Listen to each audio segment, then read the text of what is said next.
दरिद्र की धनी के साथ, मूर्ख की विद्वान के साथ और कायर की वीर के साथ मित्रता कहीं हो सकती है? यानी उल्टा बिल्कुल। यानी जो गरीब है वो धनी के साथ, जो गरीब की अमीर के साथ, मूर्ख की विद्वान के साथ, जो मूर्ख है उसके साथ विद्वान के साथ में, और कायर की वीर के साथ, यानी कायर जो डरे युद्ध भूमि में, जो वीर ना हो, डरपोक हो, वो वीर के साथ मित्रता कैसे हो सकती है? मित्रता बराबरी की हैसियत वालों में ही होती है। यानी जो बराबरी का होता है उसी की साथ मित्रता होती है। जो किसी राज्य का स्वामी ना हो वह राजा का मित्र कभी नहीं हो सकता। जो किसी भी राज्य का स्वामी ना हो, यानी तुम्हारे पास कोई राज्य नहीं है तो तुम हमारे मित्र कैसे हो सकते हो? द्रुपद की इन कठोर गर्वोक्तियों को सुनकर द्रोणाचार्य बड़े लज्जित हुए और उन्हें क्रोध भी बहुत आया। और द्रुपद जो ये सब कठोर गर्व से भरी हुई बातें, घमंड से गर्व उक्तियाँ, घमंड से भरी हुई बातें, इसका संधि विच्छेद अगर हम करेंगे, गर्वोक्तियों, गर्व उक्तियों, गर्व मतलब घमंड, उक्तियों मतलब बातें, जो वो कह रहा था, घमंड से भरी हुई बातों को सुनकर द्रोणाचार्य को बहुत लज्जित होना पड़ा, शर्मिंदा होना पड़ा और उन्हें क्रोध भी बहुत आया।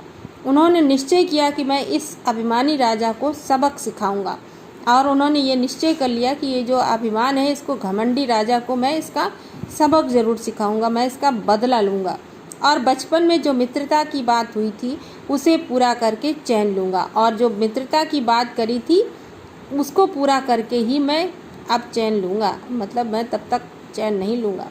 वो हस्तिनापुर पहुँचे और वहाँ अपनी पत्नी के भाई कृपाचार्य के यहाँ गुप्त रूप से रहने लगे।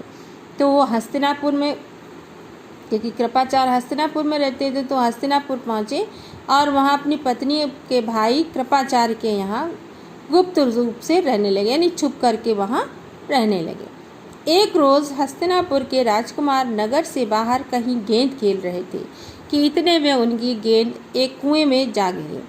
अब एक रोज़ क्या हुआ कि हस्तिनापुर के जो राजकुमार थे, यानी कौरव और पांडव, वो बाहर नगर से बाहर गेंद खेल रहे थे कि इतने में उनकी गेंद जो थी कुएं में जाकर गिर गई। युधिष्ठिर उसको निकालने का प्रयत्न करने लगे तो उनकी अंगूठी भी कुएं में गिर पड़ी। जो युधिष्ठिर ने उसको गेंद को निकालने की कोशिश की तो उनकी अंगूठी भी कुएं में गिर गई। सभी राजकुमार कुएं के चारों ओर झांक झांक कर देखने लगे। अब साबरे राजकुमार जो थे, क्योंकि छोटे छोटे थे ना, खेल रहे थे गेंद, तो वो झांक झांक करके देखने लगे कि कैसे निकले, पर उसे निकालने का उपाय उनको नहीं सूझता था। वो समझ ही नहीं पा रहे थे कि अंगूठी कैसे निकाले। एक कृष्ण वर्ण का ब्राह्मण मुस्कुराता हुआ यह सब चुपचाप देख रहा था। कृष्ण वर्ण मतलब सांवले रंग का, कृष्ण माने सांवला, वर्ण माने रंग, सांवले रंग का ब्राह्मण मुस्कुराता हुआ यह सब चुपचाप देख रहा था।